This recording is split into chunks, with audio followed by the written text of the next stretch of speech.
Today, I'm in conversation with Levi Emir, who is a marketing professional of the past 15 years and who has moved to the UK from Trinidad and Tobago and has come here with his wife. And he also has two daughters, and one of whom has very recently come into the world. Thank you so much for being here, Levi. Thank you for having me as well, Claire. I appreciate it. Yeah, it's very nice to be here. Thank you. And I'd like to get started by asking you to clarify which island you're actually from. Are you from Trinidad or are you from Tobago? So I'm actually from Trinidad.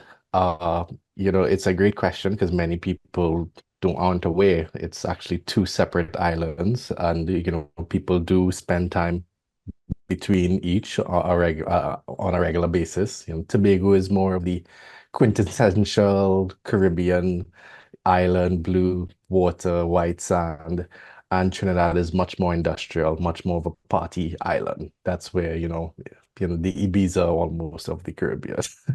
And does that mean that you yourself have lived or experienced going to and from the two islands, or you primarily actually been in Trinidad?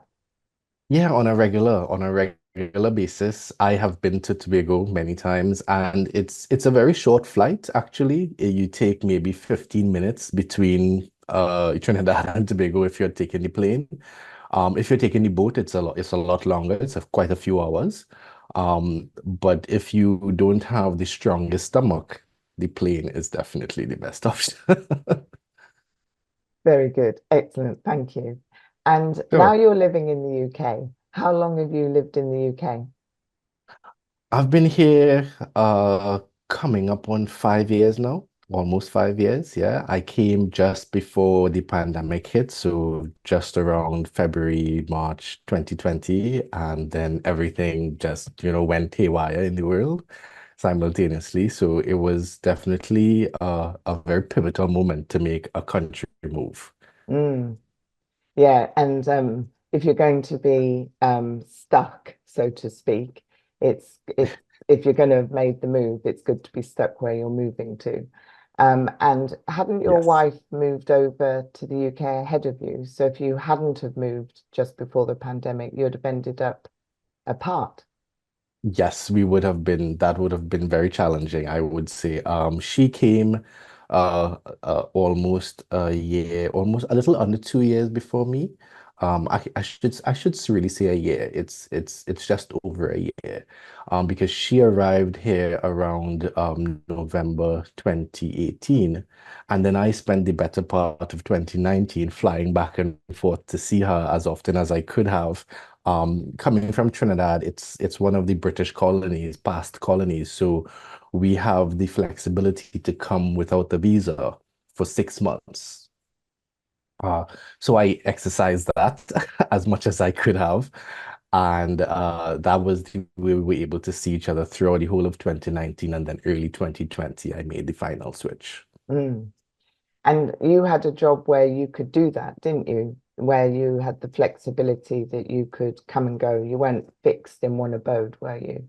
Yeah, gratefully so. That job that I had. So because of my specialty in marketing, which is more paid search and social campaign management, all and for the people who are not aware of what that is, it's more so managing Google ads, Bing ads, Facebook ads for different size clients. I had a lot of geographic independence with the company I worked with. Now, this was an LA-based company, and I was in Trinidad, and I could have worked from Trinidad or anywhere else in the world. All I had to do was more or less fly on the weekend. And then I could arrive there, spend time with her, and be able to work from the UK. Even though I wasn't working for a company in the UK, I was just there as almost a digital nomad for that period. Mm, thank you. And how have you found transitioning professionally into the UK? How has that been? It definitely was a transition, no doubt. I think coming over to this side of the pond, as they say, it I recognized how Americanized Trinidad was. While I was there, I hadn't seen it, to be fair, because you're absorbed in it. And but I should have recognized it because we have all of the American TV channels and we get all of the American music. Um, but I guess my assumption was that the British or England was getting a lot of that too, and they don't really get as much of it as were getting there. So that was a bit of a cultural transition, totally different music, totally different cultural type of events. In terms of the general work atmosphere and environment, I recognize that the British and generally Europe, they have a much more at ease approach to work. The American culture is a little bit more always on, always on, always on. And it's great because I mean their economic results kind of show it works. But I recognize that it's a better work-life balance in Europe compared. Mm. And was that a plus for you? Was that something that you were pleased to discover? Yes, absolutely. I couldn't be happier, to be fair, because I felt as though, I mean, I saw my parents spend their entire lives working nonstop, and I felt like there has to be a better way. It can't always be like this. So when I saw this side of the world had a much more at ease approach to work, and there was much more balance, a lot more holiday. If you're working for an American company, you get on average 2 weeks for the year. Here you get on average 6 weeks for the year, and I mean that is a whole other ball game altogether. I used to hear a lot of people make jokes when I was living in Trinidad and interacting with Americans. Oh, Europeans are always on holiday. Now I understood why. And given you've recently had you and your wife have had a baby, is it is that different? Are you noticing differences there? Because maternity leave is much shorter in America, which does that filter through to Trinidad? And does 100%. paternity leave exist? 100%. I think paternity leave is something that people are completely unaware of when it comes to the US. Many of the colleagues that I work with in that particular agency, they had no clue when I mentioned things like paternity. Many people asked, what was that? Uh, and I know in Trinidad, 3 months is on average the amount of mat leave or maternity leave a woman would receive.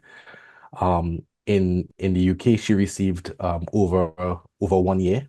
And even when I came across that, I was dumbfounded by it. I was just in shock that, women got so much time and but delightfully pleased because I felt like, you get that extra time to nurture and bond with your baby.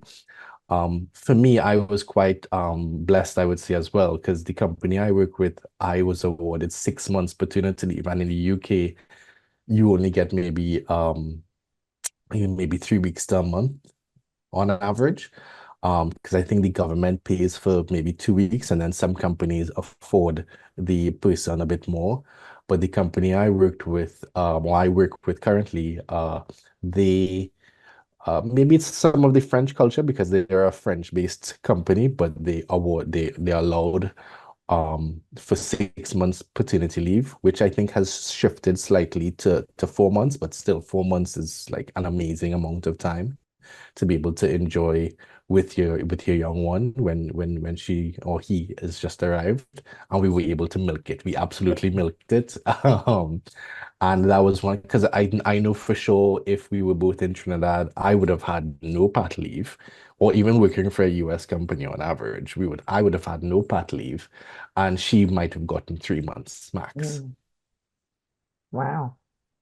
And what difference did that make to you and your wife settling in? Well, your baby's less than a year old, right? Yes, yes. She's just around maybe 8 months right now. Mm. I have my other daughter's around 8 years old, so there's a good, big difference in terms of the age groups. She has a lovely big sister to learn things from.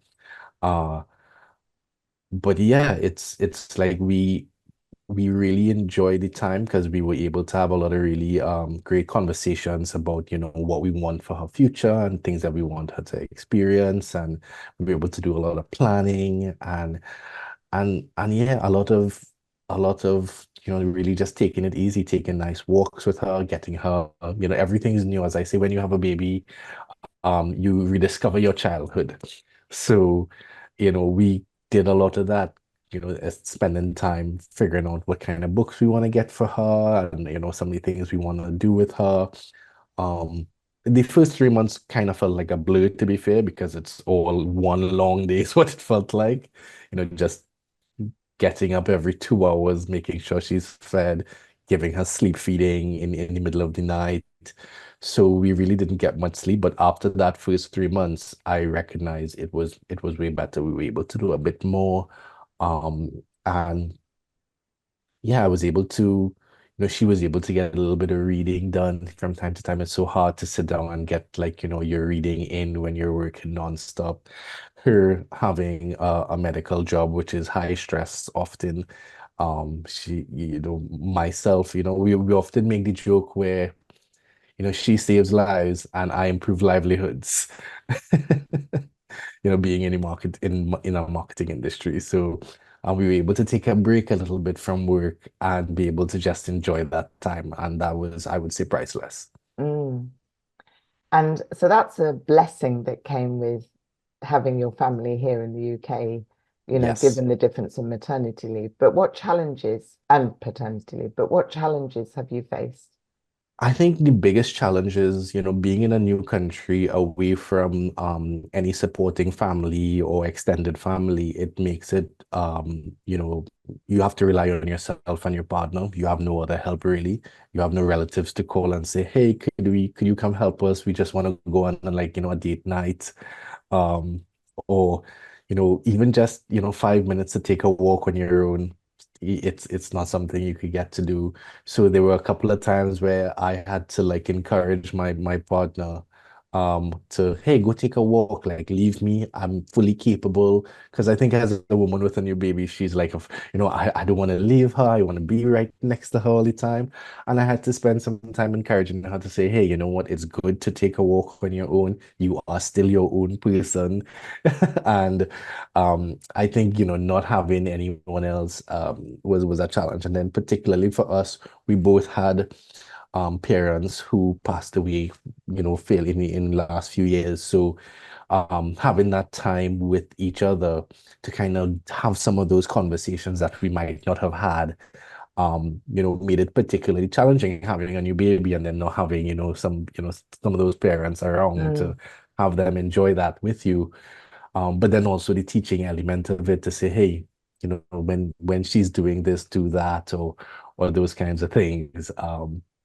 Because in terms of my wife, it was her mom that passed in the last few years, and then in my case, it was my dad, and both the parents that we were both closest to, and that in itself led to some challenges of us, trying to figure out the whole process without any you know any of the parents that helped you mm, figure out some of these things in your young days. So I think that was one of the bigger challenges that we had, just having no support. So we've started to kind of procure babysitters to help us along the way, and we have one so far, but we're gonna like pile up a whole Excel list eventually. So in case someone is busy, we have somebody else to lean on.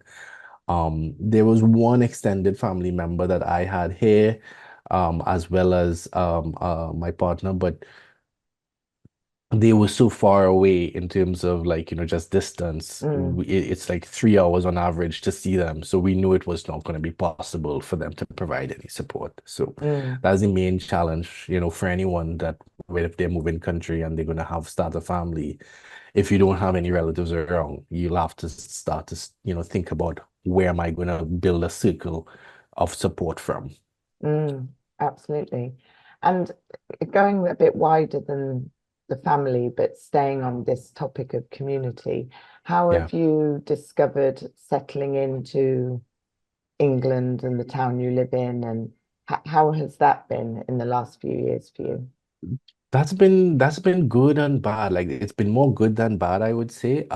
Because one of the things that we saw as a challenge happening in the UK was some of the xenophobia taking place relative to immigrants in the recent weeks. And, that made me think about things like, how is she going to be treated growing up here? London is more of the metropolitan part of the UK where you have that greater mix of people and more acceptance. In the small town that we're in, it's very mixed as well, like, but it's not as much as London, obviously. Uh, but that has changed. When we first arrived, I was essentially the black guy in most rooms every time I went to dinner. So it wasn't that much diversity you see around you, like if I were in London or in Trinidad, which is also quite diverse. Um, I found that initially, it felt a little bit, sort of out of my regular element, but very quickly I felt, it became fun and just seeing somebody look some people's face like, oh, look, someone looking different was a bit entertaining. But generally that was some of the concerns that I had just growing up in a town outside of London, where it's a bit more grassroots, UK, England, English people live here. Uh, because my partner and I were interracial, we've had little looks that felt a little bit odd. Um, you can't exactly put your finger on it, but you felt what you felt when you got the look. And sometimes when you express that to some of the English friends that I've developed, they would feel as though, well, maybe it's this or maybe it's that, or maybe it wasn't what you felt it was. And I say, yeah, all valid, but I know why I felt what I felt. And it's Mm, hard but I've experienced that in America, but it was much more overt. It's more in your face, so you could put your finger on it very quickly and be like, okay, I know what that was. It's a bit more subtle when it happens mm, here. So it's very easy for it to be explained away as something else, but you know what you felt when it happened. So yeah. um I just kind of operate from the place of it's not my problem to solve. This is a problem you have. I accept all and I have a high appreciation and love for people of diverse backgrounds, regardless of where they come from. But not everyone has grown up with that culture. So I understand because there is some xenophobia that happens even in Trinidad as well to immigrants. So I know it's not something like that's a problem that's only happening here. Mm, It happens everywhere. mm. Yeah, exactly. And Yeah. what's your personal experience of the situation that England's going through at the moment The with the good thing for riots me, and everything? yeah, the good thing for me is that I haven't been directly affected. The only thing I did is I traveled less. So the main thing I did is I tried to stay away from going on the train or going anywhere long distance for the period of time that I saw riots taking place. We're typically required to come to the office a couple times a week. So this week and last week I avoided that transit. Um, um, and that's the main thing that's the main effect that I had. My traveling schedule was disrupted, but I know and have heard stories of people having a lot more adverse effects to the scenarios than I have had. Mm, Um, Even in my town, there was of Peterborough, there was a demonstration that was scheduled to happen last Sunday. But the counter protesters were so plentiful that I think they retracted before they even developed any numbers.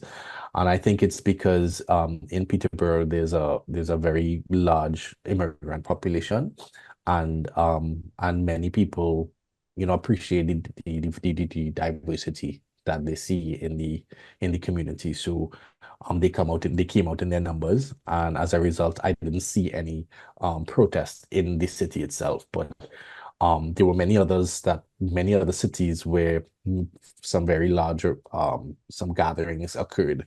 And yeah, my approach was to just try to stay home as much as possible mm, for that period of time, which is inconvenient, but at the same time, I rather be smart than be sorry. absolutely. And in terms of traveling to work, do you need to travel to France or Are Oh, you no, just thankfully traveling not. locally within the UK? Thankfully, no travel to France. The parent company is located in France, but my office is located in London specifically, quite close to main hubs. So when I get there, it's a very short walk, and I'm basically in the office. So that's been much more convenient. The great thing is that it's like 50 minutes from Peterborough on the fast train to get Mm, to King's Cross. And I think without that ease of getting into London, it would have been more strenuous to be able to have a family and have spend time with them while having long commutes, morning and afternoon. mm. And what prompted your move to Peterborough? Because some people might Mm. assume that moving to London and having a London-based job, that you would take up living in London. Yeah, a lot of it makes a lot of sense to people to move to London. It is definitely the more metropolitan and culturally diverse parts, one of the more diverse parts of the UK. Other big cities as well. Birmingham is great. Manchester is great as well. Um, I would say for us, so my partner, she was the one who got a job working as a doctor in the NHS. And when she got that role in 2018, we had a conversation about it, and she said, I have this great relationship here with you, and I don't know if I want to go off into the UK and take up this role and potentially sacrifice this amazing relationship. And I said to her, listen, do not stay for me. This is a lifetime. This is like a once in a lifetime opportunity, maybe. Absolutely go. If it is to be, it will align and we will be together. And she took the role, and the role that she took was in Peterborough. She got a couple of options in terms of like different parts of the UK that she could have worked from. One of the job offers she got was actually in London, but the main reason she took Peterborough is because the cost of living was better than in London. In London is there is the London tax that everyone jokes about. If you're in London, everything is much more pricey. Uh, so the cost of living was better. They were paying more than the other roles, and also, Peterborough is very well connected. It's on the main train line hub. So it's very easy to get to other very great parts of the UK. Like we could take the train, go up to York very easily. We could get to Birmingham, Manchester, London very quickly via train. If you have a car, great as well. But I mean, if you don't and you're just operating on public transport links, it's a really well positioned city to move around the entire UK. As a result, many companies have huge distribution warehouses in and around Peterborough as a result of its very strategic location. Mm, So those are the main reasons which she chose it. We had a conversation back and forth about which one she was going to choose, and in the end we settled on Peterborough. And I think the reason it was paying more as well was because most people would gravitate to London, so they were offering an extra incentive to get people to come to Peterborough. And so it worked out in that regard. mm. And everything did align because you are Yeah, now here, and it has actually worked out for the better. it it has absolutely because I think what was very uncanny about our experience is that we both started working with international companies on the same day, November 12th, 2018. And it was one of those things that we felt like, we feel like we're shooting stars, just right next to each other, because it just so happened that, because when she got the role, I kind of said to her, well, I'll come when I can. I'm not sure how much I'll be able to, how often I'll be able to afford to come, but I'll come as much as I can afford to for us to see each other. And and she's like, oh, no, no, no, don't worry, I'll pay for it as well. And I'm like, no, no, you need to save your money, because the first thing you need to do is try to get your own place in the UK. That's like priority number one. So don't worry about, let me figure out, paying my way to get there, and you save as much as you can. And so we agreed on that. And then just around that same time, I got this amazing role that I was allowed to work fully remote. Um, and paying me well way more than I could have needed in order to make the trip back and forth to see her regularly. So it was very, very much uncanny the way it all aligned. Mm. And that was the LA based job. I mean, the LA Yes, management. Yeah. And that's correct. and then what had you transition to a different company, given that setup would work so well for you?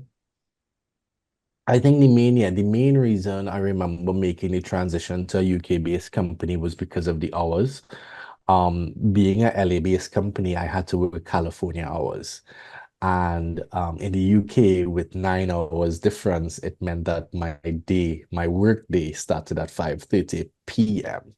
Ah. Um, so it made me a little bit of a nocturnal animal for a short period of time. And then it was a very tight schedule as well because we could have only been able because she got off work when I started work. And we had maybe 1 hour between 9 and 10 to have a conversation with each other during that period of time. And then I would finish work at 2 a.m. in the morning with the UK summer and these massively long days where the sun doesn't even look like it properly sets at 11 p.m. And then it's coming back. It starts to rise at 3:30, 4 o'clock. So when I finished work at 2 a.m., I saw the sun coming up just a couple hours later because you can never turn off even after work is done. I still had to spend some time winding my brain down and having some sandwich to eat because it's like 1:30 in the morning at this point, 2 o'clock. That would take me into 3:30, and then I start seeing the sun. So we had to invest in some blackout curtains and some other ways to keep the light out so I could actually get some proper sleep. It still led to numerous grays and lack of night sleep, but I like it. I'm told it looks great, so I work with it. And but yeah, it was definitely tricky. So that led me to start looking for opportunities within the UK, even though I really loved the flexibility of the remote job, and remote work wasn't something very popular in the UK at the time. Um, coming into 2020, most companies that wasn't even discussed. Remote work, what is that to a lot of the UK employees? Um, and then when the pandemic hit and they were forced to work remotely, it was very jarring for many of them from the stories that I received. But for me, it was another day. I was Mm. already working remotely for several years before COVID hit. And as a result, I developed some really good remote working acumen and skills that allowed me to focus and not get distracted by, TV or else, whatever else is at home that you could get distracted by. To the point now where I thrive, and that was a big barrier for me to find a remote job in the UK. But then I eventually found one that I was happy with that was being more flexible, and I could be less of a night owl and nocturnal animal and operate like regular people again. And so that, yeah, so I made the transition at that point. Mm. And I guess that made life a little bit easier in terms of feeling part of the UK. I mean, Yes, if you're literally working nights and your focus of your job content focus is not British, you don't you're living in the UK, but you could have been living anywhere. correct. You said it perfectly. You hit the nail right on the head because being in marketing, you have a lot of behavioral science elements to be aware of, and that means understanding audiences, understanding culture, understanding how people relate to each other and the products that they buy and choose not to buy. So, um, when I got my first job in UK, it allowed me to really start integrating and learning more about the UK culture because before then, all I could have seen on TV was what was showing late at night, which is not exactly what everyone's interested in. So it took me some time, after moving here to really start getting familiar with the UK culture, things that people like to watch here, the events and types of activities they enjoy more over others. And I think, I think yeah, when I was able to, because one of the funny things that happened, I remember was anytime I had to go out on a Friday evening or let's say, hang out with some friends, I would arrive at 2:30 after I finish work. 2:30 in the morning when everyone's already had been drinking for 4 or 5 hours, and here I come fresh as though I just woke up this morning, not a drink, nothing. And but I mean that was some time ago. But it was just one of the things that made it difficult to socialize and make friends and meet people. And then after having this regular job in daylight hours, I was able to make some community, meet some people, and feel a little bit normal. Mm, One of the benefits of coming from a country that was once where England essentially was controlling things for a while, is that the law systems were very similar. Everyone learned English as their first language in Trinidad. Um, and there was generally similar things like, we drove on the same side of the road, so when it came to getting my driver's license, it was not that difficult. There was a lot of familiarity in the road laws and the general the legal system, and setting up a company, and yeah, so there was a lot of similarities, I think, and that helped with my transition in understanding and relating to the audience more. But since then, I've performed even better because after moving from that role to this current role, I was able to, and I guess maybe because of my global exposure doing, marketing for companies that had sort of a global footprint, I was able to win a couple of search industry art awards for some of the campaign work I did for one of my clients, Maersk, in the job that I work with right now. I've transitioned since then to some new clients, but when I was working on that particular account, yeah, we won two really great search awards. That I wasn't even trying to win an award, and we won the award. So it just made me it just validated my skills and my ability to come to a new market and pick up on what are the nuances and be able to execute based on those. excellent. Thank you. And I want to touch back on something you said earlier, where you mentioned being an interracial couple. Yeah. And would you say a little bit more about that? Oh yeah, sure. So myself, I am very mixed. My dad is full African. My mom has a bit of an Indian French mix. My partner, she has a mix as well, more than me. So she's mixed with everything under the sun. She has some Chinese, African, European, as well as some Indian mixed up. However, her outward appearance is that she looks like if she's from Europe. She looks like, as people would say, a white girl. Um, but uh, because of that, uh, we've had very separate experiences altogether in the UK. So whereas she's said to me several times that she's felt that she's been treated differently when seen with me as opposed to when she's operating on her own. Um, and there've been instances where people didn't treat us, or they expressed with like, things to us that wasn't so positive, but only when they heard her speak and realized she was not from England really, and they heard the Trinidad accent, because she grew up in Trinidad just like I did, and only been living here just a few years, like, a year plus before me. So people get quite confused when they hear her speak, and they're like, oh, that's not a British accent, is it?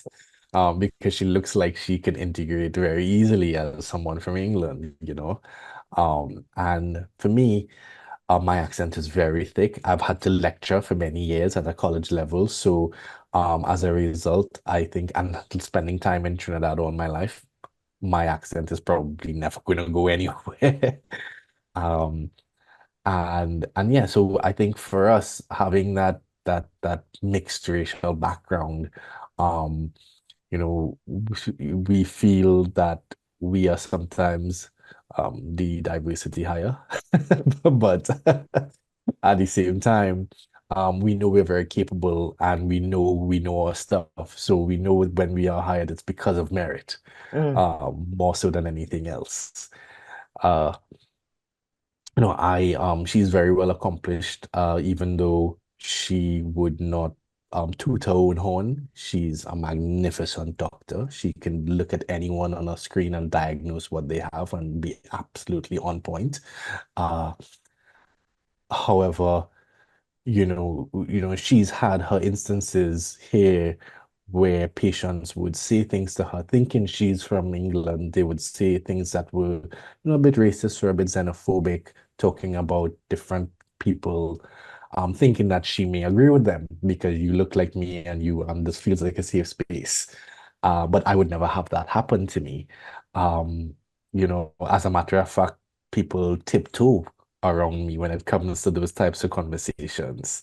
Um, and it's not something that we really make a big deal of. We kind of just roll with the punches. We're very happy people. We enjoy our lives. So when we see those types of things happen, we say, "Oh, well, I hope you solve your problem one day," and we move on.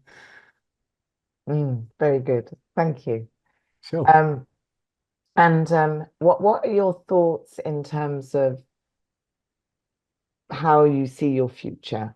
You you know um do you plan to stay in the UK on a permanent basis, or do you literally make your plans as you go? Yeah, I mean, we like the UK generally. I think there's a lot of positives here. One of the main things we miss about Trinidad is the fusion of food. The food here is great. It tastes really awesome, but it's nowhere close.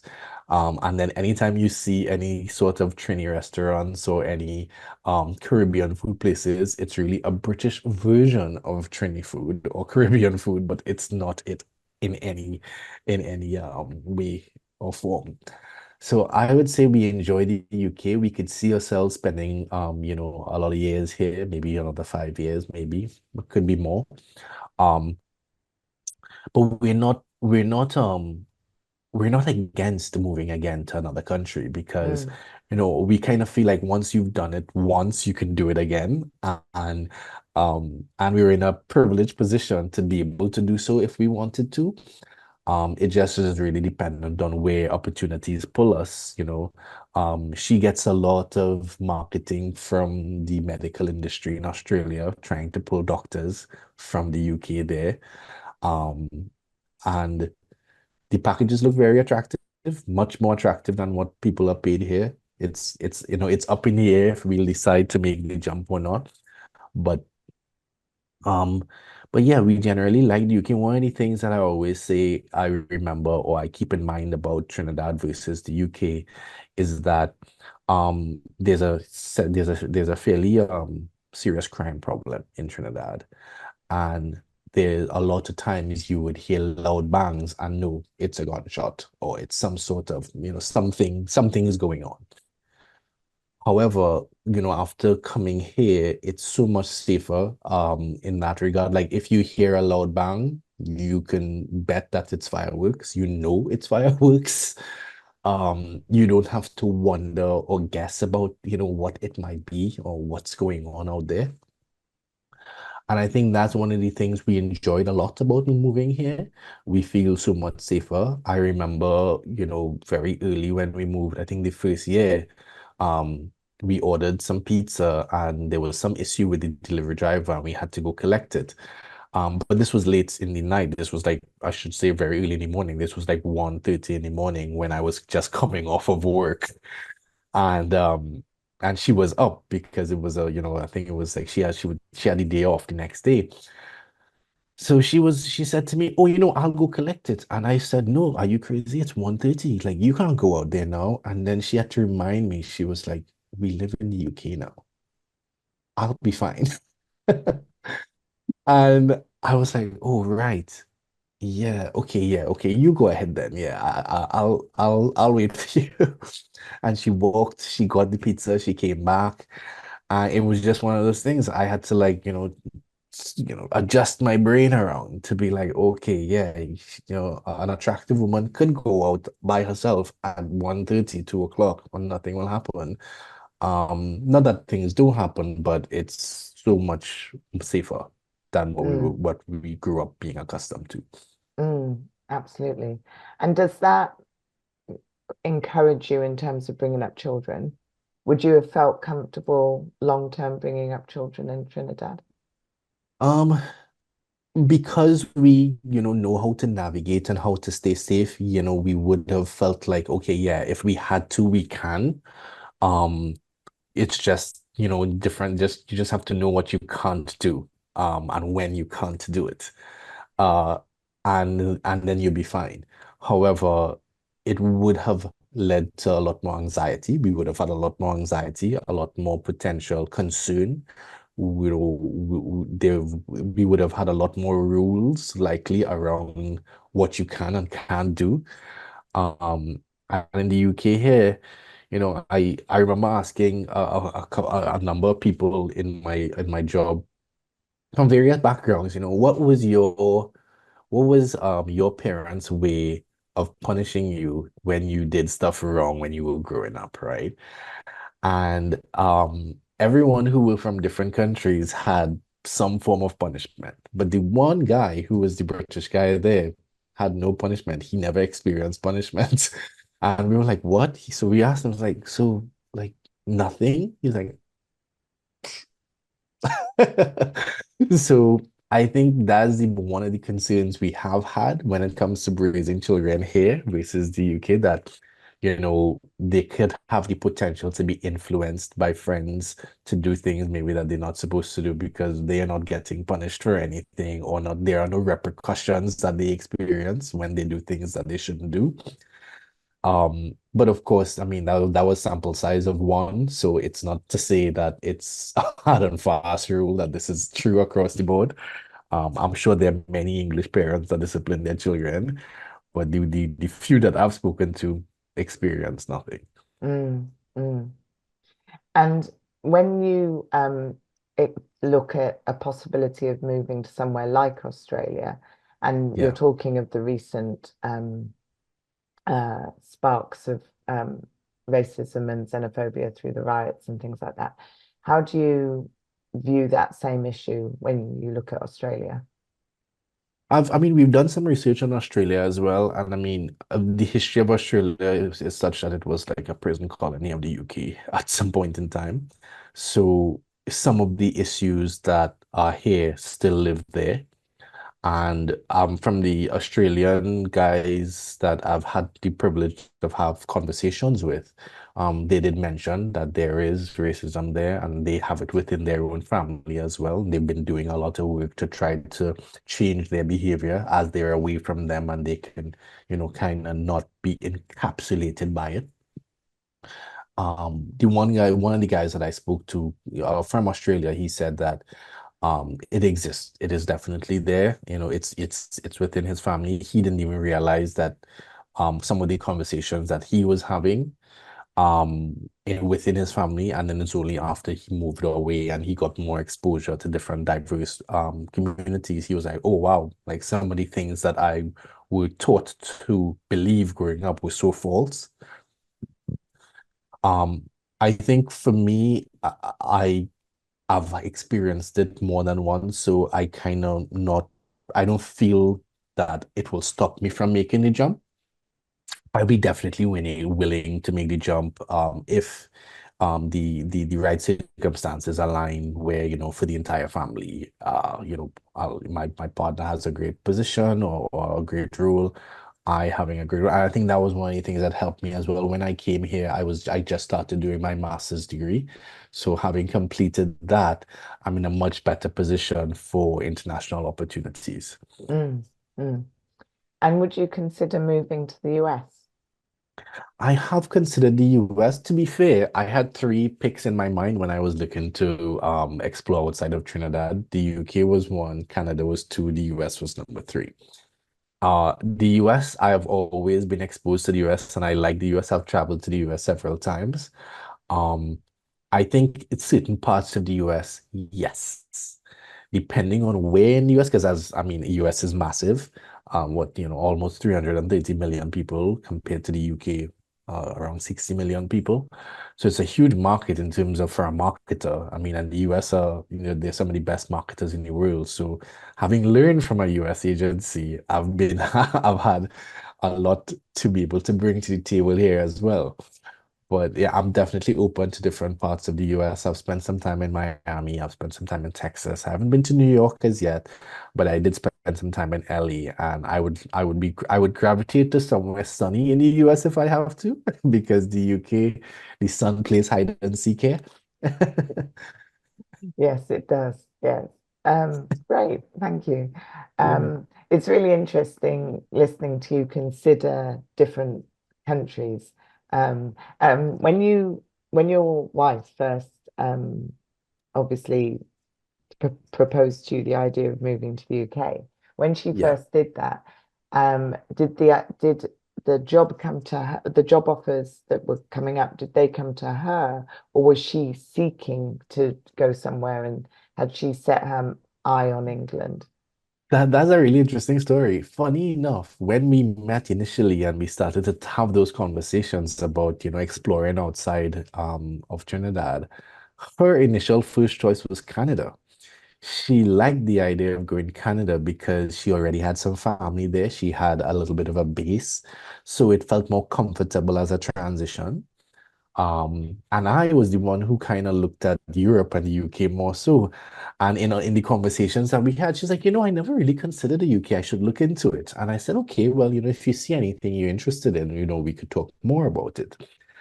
And in so doing, she came across opportunities there that made her think, oh, it's actually less expensive and less work to move to the UK than it is to move to Canada with a medical degree. And as a result, she started to delve into that direction more. Mm, So it was on one of those things that again kind of lined up. Um, and we have still entertained the idea of Canada as an option because we always thought, hey, it would be fun to live in Canada at some point as well. Um, but since we're here already, we kind of figured, you know what, we'll see what aligns, we'll see what happens, and if life takes us in that direction. mm, mm. And going back again to America, Yeah, do you sometimes have concerns about, the future if you were to move to America with, I do. the political thoughts and I what's definitely do. heading our way with I elections? I couldn't agree more. I do feel concerned because with the US, one of the biggest concerns that I've had about the US is the weapons culture. And you know, it's so easy, especially in states like Texas, for someone 16, 17 to get hold of, a firearm. And I have had concerns around that in the US, especially when you see some of the stories that have happened over the past few years, from, police brutality and stuff, and how, African communities are unfavorably targeted a lot of the time, sometimes, or just African people are generally targeted unfairly. I have felt concerns about the US in that regard. Um, I think if I am going to go to the US, I'll try to find somewhere that's more metropolitan, where there's a much greater diversity of people. But no matter where you go, it's the potential, there are safety concerns that I Mm, feel concerned about, which is one of the reasons I like the UK as well. Like, the laws around having firearms are very strict. You could get arrested for just possession, of a firearm, and you will get some proper jail time as a result. And I think coming from Trinidad, where, Trinidad is a little bit of a transshipment point for a lot of narcotics because of our location. And the fact that there are direct flights to very popular US cities, very popular UK cities. Um, I grew up feeling concerned about firearms for a very long time. So that would have been one of the challenges that I would have had moving to the US. I think I would have felt very uneasy generally. Mm, mm, thank you. And Yeah. how do you feel given that in the face of the elections, Oh wow, like the UK elections. The US The election? US, oh, the U no, the US elections, yeah, it's, I think people's emotional, it's elections are so emotionally charged. And, often it's the marketing companies and the budgets that really win the elections, even though people really have no idea about that. I feel quite concerned about how passionate and polarized the US has become relative to listening to arguments on opposite sides of the fence. And I know social media has a huge part to play in that polarization because being in the industry that involves targeting people with ads, I have seen how social media algorithms feedback whatever you interact with on Mm, these platforms. So whatever your perspective is, whatever you think about or whatever you feel is true about the world, if you click on content that reinforces that view, it carries you further and further down a rabbit hole. And this is one of the reasons why um I personally feel the US has become so polarized because 20 years ago it wasn't this bad. Like the polarization was not this level. But now it's like that because of how these algorithms, in my view, operate. mm, Um, yeah, because whatever you click on, you get more of. Whatever you interact with, it gives you more of. Um, so if you have a skewed view of the world, uh, and you interact with content like that, then it gives you an even more skewed view of the world, and then it will connect you with other people who have that skewed view as well. So you will feel like, oh, I have community and I'm right in how I think, and this is what opens the door to a lot of the violence and sometimes difficulty in people being able to communicate with each other that I've seen happening as a result of the election and the polarization. mm. Very interesting. It's amazing how your job gives you so much insight on a much wider perspective, a much wider um thing. Yeah, And yeah. it does. Yeah, it does. It absolutely does. Mm, I think because when, marketing involves, as I said earlier, primarily a lot of behavioral science. And I think me having a passion for people and always like learning about people, like one of my favorite hobbies is people watching. I love to go sit at a cafe and just observe people being themselves and and how they would choose this product over that product or how they would have those conversations in the grocery around choosing a particular type of deodorant or whatever. Uh I love to do that. And I think it's helped me, especially having in the past done economics and having done a business degree in addition to my computer science, and my master's was around innovation, leadership, and management. So it helped me even more so to get a better glimpse of the world when analyzing, situations and circumstances and companies, mm. countries. Absolutely. Thank you. So I've been thinking about the fact that you moved from Trinidad to the UK and you live in the UK. What quality from from your life in Trinidad have you brought with you that you really think adds value to your experience of living in the UK? Okay, that's an easy one. I think in Trinidad, one of the things with the culture is that everyone's super friendly. Everyone's always talking. You could talk to a stranger in a taxi for hours, not know anyone's name, not know anything about them, and the conversation will just flow. That's definitely one quality and not everyone's extroverted like that, generally in Trinidad. But I think because we have this massive carnival culture, and that brings in a lot of tourists, and it's expected that you're friendly to tourists and be kind to tourists. Everyone has a general aura of friendliness, and just good vibes. Everyone wants to have a drink, have a good conversation, talk. So I think that part of me has definitely aided in my transition to the UK because it allowed me to develop communities, friendships, people that, because I tend to be the outgoing one, because I tend to be the one who would start conversations with random people on the train, which no one ever does in the UK. Um, I've been able to have like really great random conversations and break the monotony a little bit when it comes to traveling back and forth on the train. Um, and and many people invite it as well, but I think less people are doing it now because of, addiction, phone addictions. Um, and you would see like 90% of the people in the train like head into their phone. So it's difficult to start a conversation like that. But for the people who do, I think that quality has really been great. I've been able to develop some really good work colleague friends, and and then as I got into or I got involved in activities and stuff that I enjoy doing, I also was able to meet a lot of people and develop friendships quite quickly. Um, my partner is not as chatty as I am. So it's been a bit trickier for her. She still was able to develop some great work colleague friends.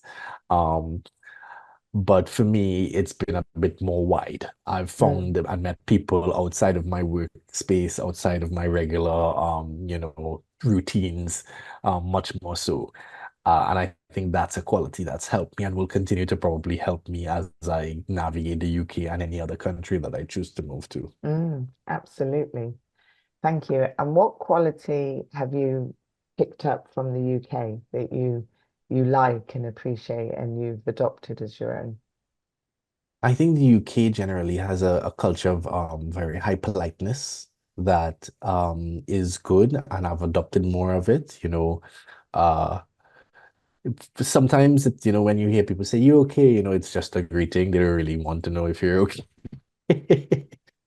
But for a vast majority, they actually do want to know, and they care. If it is you say, "Oh no, I'm not okay," they'll ask, "Okay, what's wrong? Could I help you in any way?" So I think that politeness and that kindness has been a really good quality that I've become a bit more polite in the way I would speak to people more so. Not that I wasn't before, but it's gone up a notch, I would say. Um, and I think one of the other qualities is the appreciation for the sun. Like when it's summer, everyone has their shirt off and they're outside trying to soak up as much sun as possible. Coming from a Caribbean island, I took that for granted for a long time. And know that, you get it for a couple of months a year and you have to absolutely take advantage. That's another quality as well that I've kind of adopted that, now, because I would feel a little bit concerned. It's like, should I really take should I be out here like this? And then, and my partner was like, yeah, look at everyone else. Like, yeah.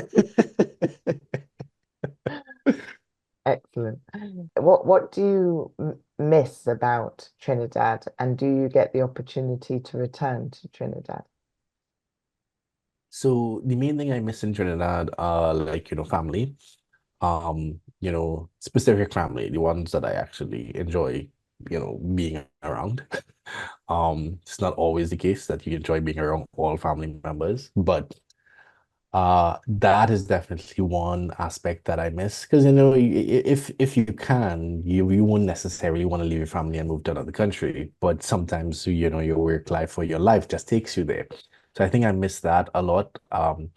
I miss friends that I used to have really great connections with. Uh, and then the food.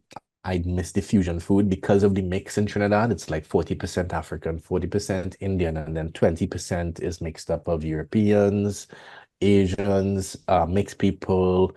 So you have this massive fusion of foods that is just delicious. And I mean, some of it is quite unhealthy, but well, others are very unhealthy, very healthy. Um, and I miss that a lot because coming to the UK, the options for very healthy food are slim. They'll absolutely love pizza. Pizza is like I would say national food next to Indian food. Um, but yeah, it's been that like if whenever we go back, and of course being close to the beach. Being close to the beach was another thing that, because in Trinidad, it's not the smallest Caribbean island, um, but it is one of the bigger ones in the Lesser Antilles. And us being Trinidad, being where it is, and being size, the beaches aren't as close as people expect them to be. Like we would still have to drive maybe an hour or more to get to like a really nice beach. Uh, but if you're in a smaller island like, Barbados or maybe St. Vincent, it's much quicker perhaps to get to the coast and to get to a really nice beach. Tobago is very similar in that regard. It's like, on average 50 minutes and you're on one of the nicest beaches in the world. So, which I would call Pigeon Point. Pigeon Point is one of the nicest beaches in the world. Um, and I think those were the main things that we miss a lot. And of course, the sunlight that I took for granted for so many years. Mm, Um, but but yeah, I think yeah, the food was one of the biggest things that we miss, because like we would have to cook a lot of the food we want to make because it's just not gonna taste the same anywhere else. mm, Um, and we used to love how having sushi in Trinidad. There've been a couple of sushi restaurants, but then we had sushi that was even better here and blew the sushi from there out of the water. So we were like, okay, no, it's not a thing anymore in Trinidad. But yeah, or like curries and a lot of African dishes and stuff that we got in Trinidad, we just never get here. mm, mm.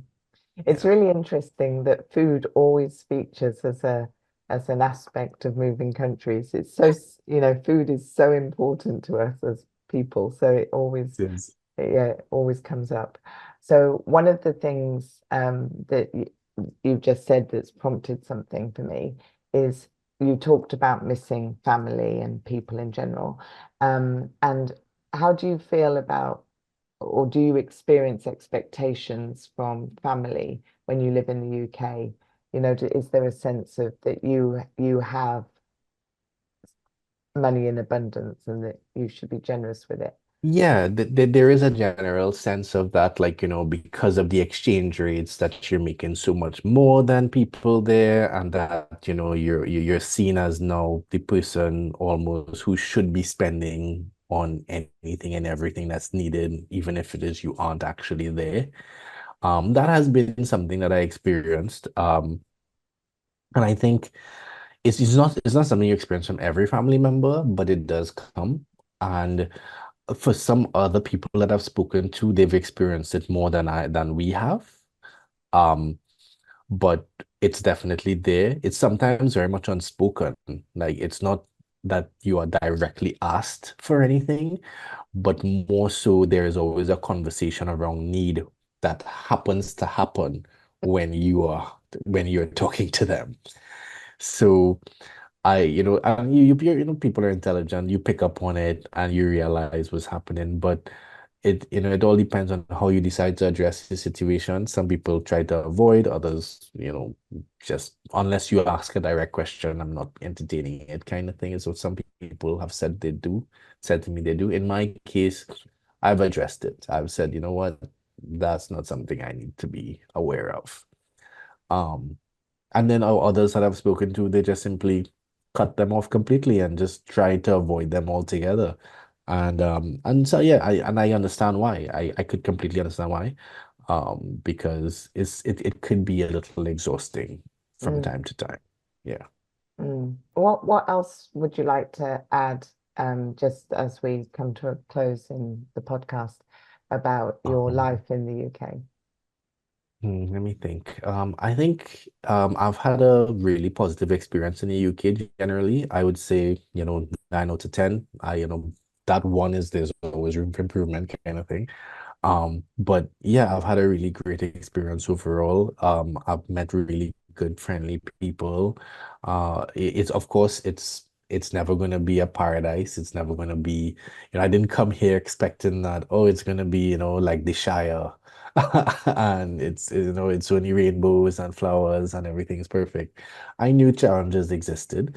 Um, However, it's my reaction is what I would say to those challenges that made Mm, us be resilient in the situation. We kind of took things as they came.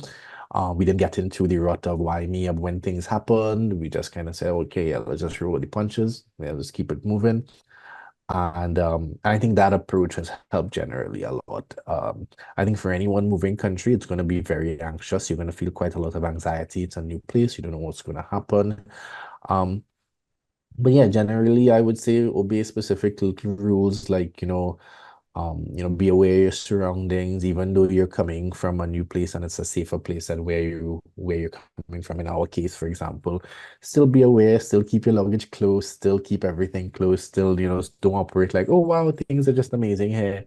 Um, I mean, we've had a situation where we lost a luggage, like one piece of luggage got stolen from the train once. And it was an intentional, it wasn't someone who accidentally picked it up. It was someone who intentionally stole, one of the pieces of luggage. Thankfully, it wasn't the one with our laptops and all the other expensive devices. It was generally just clothes and some books that we were looking to bring from Trinidad back, things that we had from a long time ago. We were thinking, okay, we could bring these things up. Somebody else had other plans. Uh, so yeah, definitely still be aware of your surroundings. For anyone who is, making a country move. And for us, it wasn't something that we had a lot, that didn't happen a lot or anything. That happened once in the 5 years mm, that we were here. So I wouldn't use that as a catalyst to tell anyone, oh, don't come. Absolutely, if you want to make the jump here or anywhere else, definitely do that. Um, But know that in the beginning, it could feel a little bit lonely. It could feel a little isolating. Especially if you're alone and you're coming with a partner. Um, and try to follow interests, like find, whatever are the things that you like to do. Try to find other people that like those things as well, and that'll be the fastest way to develop some community outside of your work circles. That's essentially what I did. That helped me. Um, and yeah, take care. Yeah, like we spend a lot of time taking care of ourselves, trying to eat as healthy as we can. Because how we see it, the health, if you eat well, you think straight, you think better, and you make better decisions overall. So that helps as well. mm, Um, and yeah, and yeah, I think that kind of sums it up. mm. Excellent. Thank you. You're Um, welcome. well, I'm delighted that you've taken the time to have this conversation with me today. It's been an absolute pleasure to meet you, and I thank you very much. Likewise, thank you as well. It's been really great being on your podcast, Claire, and I'm happy you reached out to me. It's been like something that I've thought about doing for quite some time, and here we are. So it's really awesome. Thank you. Thank you.